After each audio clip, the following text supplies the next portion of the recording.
Good morning friends. तो आज हम लोग पढ़ते हैं प्रयोग प्रदर्शन विधि, जिसको इंग्लिश में बोलते हैं एक्सपेरिमेंटल डिमॉन्स्ट्रेशन मेथड बोलते हैं। देखिए, आप लोग उच्च कक्षाओं में या फिर देखे होंगे, आप इसके पहले जो भी जितने भी मेथड हमने पढ़ाया, करीब 10, 12, 15 मेथड पढ़ा चुके हैं। तो आप लोग उसको अगर भूल गया होगा तो एक बार फिर से रिवाइज कर लीजिएगा। तो उसमें आप लोग पढ़े होंगे जो हमने लेबोरेटरी मेथड पढ़ाया था। तो उसमें क्या था कि बड़े उच्च कक्षाओं के लिए था, बच्चे खुद प्रैक्टिकल करते थे और सीखते थे। लेकिन यहाँ पे एक्सपेरिमेंटल डिमॉन्स्ट्रेशन मेथड है। हाँ, और एक बात और, जो आज मेरी क्लास में नए होंगे, पहली बार देख रहे होंगे वीडियो, वो उनके लिए जो लिंक दिया हुआ है डिस्क्रिप्शन बॉक्स में दिया हुआ है, तो आप उसमें से प्लीज देख लीजिएगा। इसके जो जितने भी पिछले वाले क्लास है, पिछले वाले वीडियो है, उसको एक चेक कर लीजिएगा, पढ़ाई कर लीजिएगा, देख लीजिएगा, समझ लीजिएगा। कोई दिक्कत हो, कोई परेशानी होगी, आप कमेंट बॉक्स में बताइएगा, उसमें फिर सुधार किया जाएगा। तो एक्सपेरिमेंटल डिमॉन्स्ट्रेशन मेथड यानी कि इसको हिंदी में कहते हैं प्रयोग प्रदर्शन विधि। प्रयोग प्रदर्शन विधि, देखिए नाम से ही स्पष्ट हो रहा है, यहाँ पे प्रयोग है, प्रदर्शन है, विधि। ठीक है, प्रयोग मतलब क्या हो गया, जब हम कोई चीज क्या करते हैं, प्रयोग करते हैं, किसी चीज का प्रैक्टिकल करते हो। और प्रदर्शन मतलब उसको प्रयोग करने के बाद क्या होता है, प्रदर्शन मतलब उसको हम क्या करते हैं, प्रदर्शन करते हैं, डिमॉन्स्ट्रेशन करते हैं, यानी कि दिखाते हैं। ठीक है, जो दिखाते हैं, यानी कि प्रयोग के साथ साथ हम क्या करते हैं, उसको दिखाते हैं, मतलब प्रयोग भी करते हैं और दिखाते भी हैं। और ऐसा कहाँ पे होता है, एक तरह से हम लिंक जोड़ेंगे, एक दूसरे से जोड़ेंगे, तो हमें जो है याद भी होता जाएगा और रिवाइज करने में कोई प्रॉब्लम भी नहीं होगी। ठीक है, तो यहाँ पे क्या होगा, ये जो प्राथमिक कक्षाओं के बच्चों के लिए है, प्राथमिक कक्षा जैसे कि जो छोटे बच्चे होते हैं 1 to 5 के लिए होते हैं, या फिर 6, 7 के लिए होते हैं, प्राथमिक कक्षा क्लास के बच्चों के लिए। वहां पे आप देखे होंगे जो उनके बुक्स होते होंगी, या नहीं देखे होंगे तो आप बुक्स लेके देखिएगा।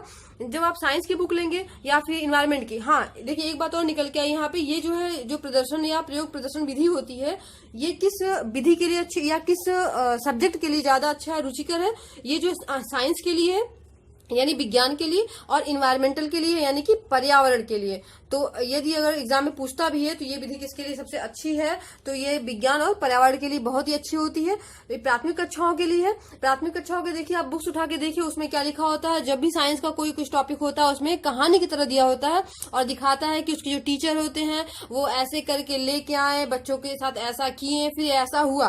ठीक है, तो ऐसा कुछ एग्जाम्पल हम लोग को देते, तो ऐसा एग्जाम्पल हम लोग भी लेके चलते हैं, ताकि हम लोग को क्लियर हो जाए कि प्रयोग प्रदर्शन विधि है क्या। और एक उन जो सब्जेक्ट होते हैं, विज्ञान और पर्यावरण विज्ञान जो होता है, आप उसको उठाइएगा और उसमें देखिएगा वहां पे क्या लिखा होता है, आओ करके सीखें। अभी तक हम लोग जितनी भी विधियां पढ़े उसमें क्या था, करके सीखे था। ठीक है, तो यहाँ पे क्या है, आओ करके सीखें, यानी कि यहाँ पे जो प्रयोग प्रदर्शन विधि होता है वो आओ करके सीखे पर आधारित होता है। ये आप लोग याद कर लीजिएगा। आओ करके सीखो क्यों कहा जाता है, कि इसमें जो टीचर होता है, प्रयोग प्रदर्शन है। अब देखिए, आप कहेंगे इसमें प्रयोग कौन करेगा, प्रदर्शन कौन करेगा, तो यहाँ पे क्या मुख्य भूमिका किसकी होती है। अब इसी से आप लिंक जोड़ेंगे, आओ करके सीखे, आओ कौन बोलता है यहाँ पे शिक्षक बोलता है, यानी कि मुख्य भूमिका किसकी होती है, यहाँ पे शिक्षक की होती है। और शिक्षक ही बच्चों को कहता है कि आओ करके सीखे, यानी जो प्रैक्टिकल होता है वो कौन करता है, वो एक शिक्षक करता है। वहां पे जो टीचर होते हैं वो करते हैं, वो प्रैक्टिकल भी करेंगे और बच्चों को उसके माध्यम से क्या करते हैं, दिखाते हैं, बच्चों को सिखाते हैं, और इससे बच्चे क्या करते हैं, सीखते हैं। क्योंकि प्राथमिक कक्षा के बच्चे हैं, अब प्राथमिक कक्षा के बच्चे हैं तो उनको क्या होता है, क्लास में गए, नींद आने लगती है, तो फिर क्या आपस में जो है वो खेलना पसंद करते हैं, लड़ाई झगड़े करते हैं। आप देखे भी होंगे क्लास में छोटे बच्चों के। तो वहां पे ऐसी कोई विधि चाहिए, ऐसा कोई मेथड चाहिए कि बच्चे जो है बच्चों के लिए आसान भी हो जाए, बच्चों को कुछ नया भी मिले, कुछ रुचिकर भी मिले। तो यदि हम बच्चों को कोई चीज सिखाते हैं, कोई चीज दिखा देते हैं कि देखो ये चीज हम ले क्या है, या ऐसा देखो होने वाला है, या फिर ये देखो क्या है, तो बच्चे तुरंत मतलब ध्यान उनका आपकी तरफ चला जाता है कि अरे आज क्लास में क्या नया आया है, क्या कुछ होने वाला है। तो इसीलिए इसका आओ करके सीखे यानी प्रयोग प्रदर्शन विधि ये प्राथमिक कक्षाओं के बच्चों के लिए काफी अच्छी होती है, काफी उत्तम होती है, क्योंकि उसपे उनके रुचि जो है मतलब केंद्रित होता है, वो उनका ध्यान केंद्रित होता है, वो अपनी रुचि के अनुसार उसमें पढ़ते हैं, इसमें इंटरेस्ट लेते हैं, उनका ध्यान कहीं इधर उधर नहीं जाता है। ठीक है, और सबसे मेन बात यहाँ पे क्या होती है, एक चीज और यहाँ पे समझ लीजिए, ये किस पे आधारित होता है, देखो। ठीक है, देखो, सुनो और समझो। कभी कभी एग्जाम में पूछता है कि देखो, सुनो और समझो किस पे आधारित है, या ये जो है किस विधि के अंतर्गत आता है। तो क्या होता है, ये भी इसी का ही एक क्या है, एक सिद्धांत है कहिए, या कहिए एक सूत्र है कि देखो, सुनो और समझो। मतलब ये जो विधि होता है वो बच्चों से क्या कहता है, देखो, सुनो और समझो। मतलब देखो यानी यहाँ पे जो हम क्या प्रयोग कर रहे हैं उसको तुम क्या करो, देखो, और सुनो मतलब जो टीचर होता है वो प्रदर्शन के माध्यम से तुम्हें कुछ बता रहा है, आपको कुछ सिखा रहा है, उसको क्या करो, सुनो। और फिर समझो मतलब उनका अवलोकन करिए आप, किसके द्वारा? अवलोकन द्वारा। इससे क्या होता है, बच्चों में अवलोकन का भी विकास होता है, मतलब बच्चों में जो ऑब्जर्वेशन की क्षमता होती है उसको वो क्या होता है, वो डेवलपमेंट करता है, वो बढ़ता है। तो यानी कि आधारित तो किस पे हो गया, देखो सुनो और समझो। यानी जो टीचर होती है वो क्या कहती है, आओ करके सीखो। मतलब हाँ, जब एक टीचर कोई भी चीज कोई प्रैक्टिकल करती है तो वो सीख मतलब बच्चों से कहती है कि आओ हम लोग करके सीखते हैं, मतलब तुम अकेले ना करो, यानी बच्चों को न देती हैं करने के लिए बल्कि खुद करती हैं और बच्चे क्या सीखते हैं। जैसे हम एक एग्जाम्पल लेते हैं, साइंस का एग्जांपल लेते हैं। जैसे कि एक चैप्टर है आप लोग में साइंस में पेड़ पौधों के बारे में देता है, इसमें वो बीज की बात करते हैं। ठीक है, बीज के मतलब बीज से, एक बीज से जो है पौधा, एक जो बीज है उससे जो है पौधा कैसे बनता है। ठीक, एक बीज है उससे पौधा कैसे बनता है। तो अब ये जो चैप्टर पढ़ाना है किसी टीचर को, बच्चों को पढ़ाना है, तो अब क्या कैसे पढ़ाएंगे, अब वहां पे अंकुरित बीजों की बात आ जाएगी कि मतलब ऐसे। अब बच्चों ने पूछा कि क्या हम ऐसे ही कोई लेके आए, मतलब कोई भी दाना लेके आए, जैसे कि ये हुआ चने वगैरह हुए या फिर मटर वगैरह हुए, ऐसे लेके आए और ये क्यों नहीं उग रहा है, ऐसे क्वेश्चन पूछ सकते हैं। या फिर इनसे भी तो पौधे हो सकते हैं, तो बहुत ढेर सारे पौधे हो जाएंगे। तो ऐसे सारे क्वेश्चन आते हैं क्लास में। तो क्या होता है, तो यहाँ पे अंकुरित बीजों की बात आई। तो अब यहाँ पे टीचर क्या करते हैं, यानी कि जो टीचर होती है वो क्या करती है, कहती है ठीक है बच्चों देखो आज ये चना हम लेके आए हैं, फिर या फिर ये मतलब सूखा चना ऐसा होता है, या फिर आप अपने घर से ऐसे लेके आइएगा। तो बच्चे क्या करते हैं, लेके आते हैं। तो फिर बच्चों से कहते हैं मान लीजिए ठीक है चलिए अब इसको हम क्या करते हैं, भिगा के रखते हैं, कल देखते हैं क्या होता है। फिर भिगा के रख दिया उसको चने को, फिर कल देखा, फिर कहते हैं अच्छा कल भी देखा तो कुछ नहीं हुआ, ठीक है अच्छा परसों देखते हैं। उसको हम क्या करते हैं, कपड़े में लपेट देते हैं किसी, तो कपड़े में लपेट दिया, फिर परसों देखे तो क्या होता है, उस जो चने के बीच में क्या होता है, छोटा छोटा अंकुरण निकल आता है। तो अब वो बच्चों को दिखाए कि देखो ये जो है चने अगर आप ऐसे बोएंगे या फिर ऐसे लगाते हैं तो क्या होता है, पौधा नहीं बनता है। लेकिन यदि हम उसको भिगा देते हैं या किसी चीज में बांध देते हैं तो क्या होता है, वो अंकुरण आ जाता है। अब देखिए यहाँ पे क्या हुआ, प्रयोग प्रदर्शन, मतलब उन्होंने प्रयोग किया और प्रदर्शन और दिखाया भी। ऐसे क्या होता है, बच्चों के दिमाग में या उनकी मानसिक क्षमता क्या होती है, मजबूत होती है। और कोई चीज क्या होती है, वो मतलब हमेशा के लिए एक तरह से क्या हो जाएगा, यहाँ पे अस्थाई वो ज्ञान हो जाता है। तो आप एक चीज और यहाँ पे जान लीजिए कि इनका ज्ञान क्या हो जाता है, यहाँ पे अस्थाई हो जाता है। क्योंकि जब बच्चे धीरे धीरे कोई करके सीखते हैं या फिर कोई देख के कोई चीज सीखते हैं तो उनका ज्ञान क्या होता है, अस्थाई होता है। वो भी प्राथमिक कक्षा के बच्चों के लिए, मतलब जो कि एक तरह से कहा जाए तो शैशवावस्था के होते हैं या फिर पूर्व बाल्यावस्था के बच्चे होते हैं। तो इन पे ज्यादा प्रभाव पड़ता है, इनके दिमाग पे ज्यादा प्रभाव पड़ता है कि हमारे टीचर क्या करते हैं या हमारे टीचर ये कैसे हमें बता रही हैं। ठीक है, तो इतनी सारी बातें क्लियर हुई। तो यहाँ पे आपने देख लिया इनके सिद्धांत क्या है, आओ करके सीखें और देखो सुनो और समझो। एक चीज यहाँ पे और कहा जाता है, इसे बहुज्ञानेंद्रिय विधि, बहुज्ञानेंद्रिय विधि भी कहा जाता है, बहुज्ञानेंद्रिय विधि। तो आप ध्यान दीजिएगा, बहुज्ञानेंद्रिय विधि क्यों कहते हैं। देखिए यहाँ पे एक साथ बहुत सारे ज्ञानेंद्रियों का प्रयोग किया जाता है। ठीक है, बहुत सारे ज्ञानेंद्रियों का प्रयोग करते हैं, मतलब बच्चा देख भी रहा है, समझ भी रहा है, सुन भी रहा है। ठीक है, क्लास में इंटरेस्ट ले रहा है, उसके आंख का प्रयोग हो रहा है। ठीक है, इस तरह से वो क्या करते हैं, अपने जो है दिमाग को भी चला रहा है, उसकी मानसिक क्षमताओं का विकास हो रहा है, उसके अवलोकन ऑब्जर्वेशन भी बढ़ रहे हैं। तो यानी कि यहाँ पे बहुत सारे ज्ञानेंद्रियों का प्रयोग होता है। यहाँ पे क्या हो जाता है, बहुज्ञानेंद्रिय विधि भी कहते हैं। और एक चीज और ध्यान दीजिएगा, इसका एक और नाम है प्रयोग धर्मी, इसका नाम है प्रयोग धर्मी, कहीं कहीं पूछता है। तो आप ध्यान दीजिएगा, प्रयोग धर्मी शिक्षण विधि या फिर शिक्षण प्रणाली। ठीक है, प्रयोग धर्मी शिक्षण प्रणाली भी बोलते हैं। तो आप ध्यान दीजिएगा, प्रयोग धर्मी शिक्षण प्रणाली या फिर प्रयोग प्रदर्शन विधि भी बोलते हैं। तो इससे क्या होता है कि बच्चे जो है छोटे होने के बावजूद भी वो अधिक चीजें सीख लेते हैं या फिर जो है अच्छी चीजें सीख लेते हैं। और उनका क्लास में क्या होता है, उनका रुचि भी लगता है और साथ साथ उनमें क्या होती है, प्रेरणा भी जागृत होती है। मतलब हम कोई चीज सीखें, ठीक, रुचि जागृत होती है और प्रेरणा भी जागृत होती है। और इसके साथ साथ उनमें क्या होता है, समझ की जो है क्या होती है, बढ़ोतरी होती है या समझ का विकास होता है, समझ विकसित होता है, ये भी कह सकते हैं। समझ का क्या होता है, विकास होता है। और इसके साथ साथ क्या होता है, ये जो है प्रायोगिक कार्य, जो भी प्रैक्टिकली कार्य होते हैं, मतलब कोई भी अगर चैप्टर पढ़ाया जा रहा है तो वो प्रायोगिक कार्य की तरफ उनका ज्यादा मन लगता है। वो चाहते हैं कि हमें कोई भी चीज क्या प्रयोग करके उन्हें सिखाया जाए। तो इस तरह से आप कह सकते हैं कि उनका प्रायोगिक कार्य करने के लिए वो अधिक प्रभावी ढंग से उसको क्या करेंगे, सीख सकते हैं या उसमें मदद कर सकेंगे। ठीक, देखिए इसमें एक चीज और है, इसमें कहा जाता है कि ये शिक्षक केंद्रित विधि या फिर शिक्षक ही सब कुछ करते हैं। तो ध्यान दीजिएगा, ऐसा नहीं है। अगर आप चाहते हैं कि कोई चीज सरल चीज, जैसे मैंने अभी एग्जांपल दिया बीज का, तो उसमें आप बच्चों से हेल्प ले सकते हैं। ऐसा नहीं कि केवल टीचर ही करे। अब कैसे हेल्प ले सकते हैं, जैसे कि आप बच्चों से कहिए कि ठीक है बच्चों, आप लोग अपने घर से 2-2 दाने या फिर जैसे जितना भी आपके घर जो भी बीज आप लेके आइएगा, या जो भी मतलब है चने हैं या फिर ऐसे जो भी उनके पास अनाज है लेके आइएगा, ठीक है। फिर बच्चों से कहते हैं ठीक है जाइए आप उनको भिगाइए। मतलब ऐसे जो सिंपल काम है जिससे बच्चों को कोई हानि ना हो, बच्चों को कोई प्रॉब्लम ना होने, कोई नुकसान ना पहुंचे, आप बच्चों की हेल्प ले सकते हैं। इससे बच्चे भी क्या होगा, निष्क्रिय नहीं रहते हैं, बल्कि उनको भी मजा आती है कि हाँ हम कुछ कर रहे हैं। लेकिन हाँ, इसके साथ साथ आप ध्यान देना पड़ेगा कि क्लास जो है नियंत्रित रहे, मतलब दिक्कत न हो। और एक चीज और इसमें क्या होता है, इसमें जो बच्चों का ज्ञान होता है वो अमूर्त से किधर जाता है, मूर्त की तरफ जाता है। मतलब शिक्षण सूत्र की बात करें तो अमूर्त से मूर्त की तरफ जाता है। मतलब जो बच्चे कल्पना में जीते हैं वो क्या करते हैं, वो रियल में जीते हैं। मतलब यहाँ पे कल्पना की बात नहीं होती है। तो कल्पना की जब यानी कि अमूर्त से मूर्त की तरफ जा रहा है, तो यहाँ पे इससे रिलेटेड क्या हो गया, मतलब जो हम सीखते हैं यानी जो बच्चा सीखता है वो क्या होता है, वास्तविक घटनाएं होती हैं। बच्चों को जो भी सीखता है वास्तविक घटनाएं होती हैं, या फिर वास्तविक जो प्रक्रियाएं होती हैं उनका क्या करता है, वो बच्चा अनुभव करता है, बच्चा अनुभव के द्वारा सीखता है। तो इतनी सारी बातें क्लियर हो गई। और सबसे मेन बात होती है बच्चा इसमें अवलोकन द्वारा सीखता है। मतलब अवलोकन करने की क्षमता उसमें ज्यादा विकसित होती है, ज्यादा उसमें डेवलपमेंट होता है। ठीक, ये किन के सब्जेक्ट के लिए ज्यादा अच्छा है, ये ज्यादा जो है अप्लाई होता है विज्ञान और पर्यावरण के लिए, वो भी प्राथमिक कक्षा के बच्चों के लिए। क्योंकि प्राथमिक कक्षा के बच्चों के लिए खेल के अलावा ऐसे कोई मेथड नहीं थे। लेकिन अब चूंकि साइंस का भी उन्हें ज्ञान कराना था, इन्वायरमेंट का भी ज्ञान कराना था, तो बिना प्रैक्टिकल के, बिना उन्हें कुछ दिखाए हम उन्हें जो है ऐसे नहीं छोड़ सकते। क्योंकि वो कल्पना में कब तक जिएंगे। मतलब अगर छोटे हैं, चूंकि अगर छोटे में ही उनको वास्तविकता से परिचय करा दिया जाए तो उनकी जो मानसिक क्षमताएं हैं वो अधिक डेवलपमेंट हो जाती है, उनका अधिक विकास हो जाता है। ठीक है, इतना क्लियर हुआ। फिर ठीक है, हम आगे चलते हैं।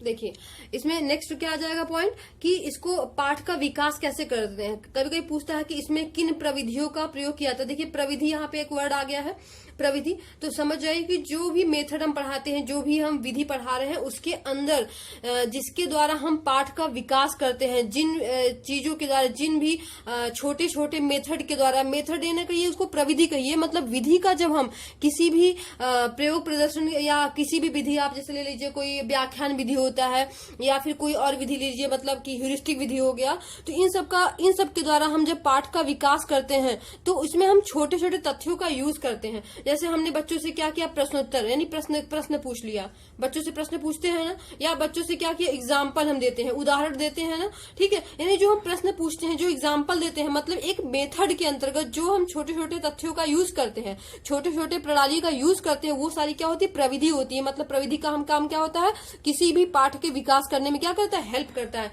तो यहाँ पे जो है प्रश्नोत्तरी विधि जो है बहुत मुख्य है। प्रश्नोत्तरी जो प्रविधि है वो बहुत मुख्य है, क्योंकि पाठ का विकास करने में वो भी प्रयोग प्रदर्शन विधि के, तो ये काफी इंपॉर्टेंट पूछता है कभी कभी जो कि प्रयोग प्रदर्शन विधि में पाठ के विकास के लिए सबसे इंपॉर्टेंट प्रविधि कौन सी, या फिर विधि ही पूछ लेता है बाई चांस मान लीजिए, लेकिन तब भी आप प्रश्नोत्तर ही बनाइएगा। क्योंकि यहाँ पे टीचर क्या होता है, पूछता है कि अच्छा बताइए जो आप लोग बीज जो है, जैसे एग्जाम्पल मैंने दिया बीज का ना, वही एग्जाम्पल उठाएगा, प्रश्न पूछेगा कि आप लोग घर से जो लेके आए वो कैसा था, तो सूखा था, फिर आप लोगों ने उसका कलर कैसा हुआ, फिर कितने दिन बाद हुआ है, उसमें से जो अंकुरण जो निकला वो कितने दिन बाद निकला, हम कैसे उसको लपेट के रखे थे, किस चीज में लपेट के रखना जरूरी है, उसका भीगना जरूरी है या नहीं। मतलब हम क्वेश्चन करते हैं बच्चों से। तो यहाँ पे एग्जाम्पल, यहाँ पे क्या हो जाएगा, प्रश्नोत्तरी विधि के द्वारा हम पाठ का विकास करते हैं। और साथ साथ हम क्या करते हैं, छोटे बच्चे हैं चूंकि, लेकिन हम इन छोटे बच्चों को भी वैज्ञानिक जो विधि है उसका क्या करते हैं, प्रशिक्षण देते हैं। ये वैज्ञानिक विधि का जो है प्रशिक्षण देने का भी एक काम करता है ये प्रयोग प्रदर्शन विधि जो होती है। ये छोटे बच्चों को वैज्ञानिक विधि का प्रशिक्षण का भी काम करती है। और साथ में ये क्या होता है, ये विधि जो है सरल हो जाती है। इसके द्वारा अगर हम बच्चों को पढ़ा रहे हैं, बच्चों को सिखा रहे हैं, तो क्या हो जाती है, वो सरल हो जाती है। और बच्चों को क्या होता है, बोधगम्य हो जाती है। बोधगम्य मतलब बच्चों को काफी दिन तक मतलब क्या समझ में आता है या याद रहता है। उसके साथ साथ क्या होता है, ये अस्थायी भी होता है, क्योंकि हम ऐसे एग्जाम्पल दे के या फिर उनको कुछ दिखा के उनको समझा रहे हैं, कुछ प्रैक्टिकल करके समझा रहे हैं, तो क्या होता है, वो सरल भी हो जाता है बच्चों के लिए, बोधगम्य भी हो जाता है और अस्थायी भी हो जाता है। क्योंकि आप देखे होंगे छोटे बच्चों को, जो अगर छोटे बच्चों को आप कुछ सुनाइए कहानी तो कल्पना में जीते हैं, लेकिन अगर कुछ बच्चों को करके दिखाइए भी तो बड़े बहुत ही इंटरेस्टेड उसमें रहते हैं, बहुत ही रुचि लेके उसको सीखने की कोशिश करते हैं। तो इतनी सारी बातें क्लियर हो। देखिए अब इसके साथ साथ हम कुछ और चीजें पढ़ लेंगे कि इस जो विधि को क्लास में अगर हम बना रहे हैं, फिर किसी कॉलेज में या किसी स्कूल में इसको अप्लाई कर रहे हैं, तो हम इसको प्रभावी कैसे बनाएं। मतलब हर विधियां, हर जितनी विधियां आपने पढ़ी होंगी उसमें कुछ ना कुछ गुण भी होते हैं, कुछ दोष यानी कि कुछ मेरिट्स होते हैं, डीमेरिट्स होते हैं। तो अब देखिए उसको प्रभावी बनाने के लिए हम क्या कर सकते हैं। पहला तो इसमें स्थान, जो भी प्लेस होगा उसका चयन करने में हम ध्यान दें।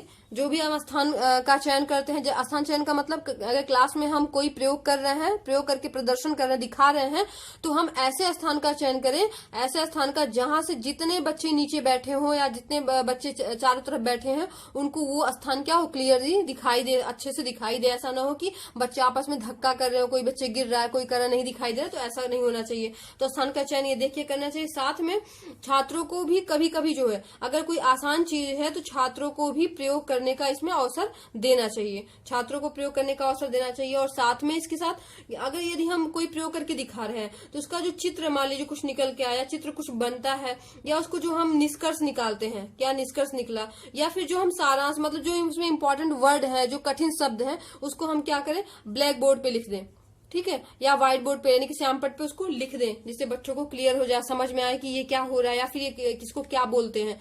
और साथ में जो हम कुछ भी प्रैक्टिकल करते हैं, मान लीजिए कोई प्रैक्टिकल करना है, मान लीजिए मैंने एग्जांपल दिया अंकुरित जो बीजों का एग्जांपल दिया, कुछ और मान लीजिए ऐसा है कुछ थोड़ा कठिन है, तो पहले किसी भी शिक्षक को वो एक बार क्लास में जाने से पहले या फिर क्लास में पढ़ाने से पहले उसे खुद ही, मतलब उसे स्वयं ही करके देखना चाहिए कि ये सक्सेस है कि नहीं, ये सही है कि नहीं, इससे कोई नुकसान तो नहीं है बच्चों को, ठीक है। और इसके साथ साथ क्या होता है, जो शिक्षक होता है जो प्रभावी बनाने के लिए क्या करें, इसमें जो शिक्षक जो सक्रिय रूप में यहाँ पे भाग लेता है उसका काम होता है क्या, बच्चों को साथ साथ में क्या करें, मार्गदर्शन भी देता रहे, मार्गदर्शित भी करता रहे, मार्गदर्शन की भूमिका में भी होना चाहिए। मतलब ये प्रभावी बनाने के तरीके हैं। स्थान चयन पे ध्यान देना चाहिए, छात्रों को भी प्रयोग करने का अवसर देना चाहिए, और चित्र हो, सारांश हो या फिर कोई निष्कर्ष निकलता हो, ठीक है, उसको क्या श्यामपट पर हमें या ब्लैक बोर्ड पे, व्हाइट बोर्ड पे उसे लिख देना चाहिए, अंकित कर देना चाहिए। साथ में जब जो भी हम क्लास में दिखाने जा रहे हैं उसको क्या शिक्षक पहले से स्वयं से खुद भी करे एक बार, और जब यदि सक्रिय की भूमिका में है शिक्षक तो इसे एक जो है क्या मार्गदर्शन की भूमिका में भी होना चाहिए, जिससे बच्चों को मतलब आसानी हो, बच्चों को अच्छा लगे, एक फ्रेंडली बिहेवियर लगे, ठीक है। तो चलिए हम इसके कुछ मेरिट्स और डीमेरिट्स भी और जान लेते हैं।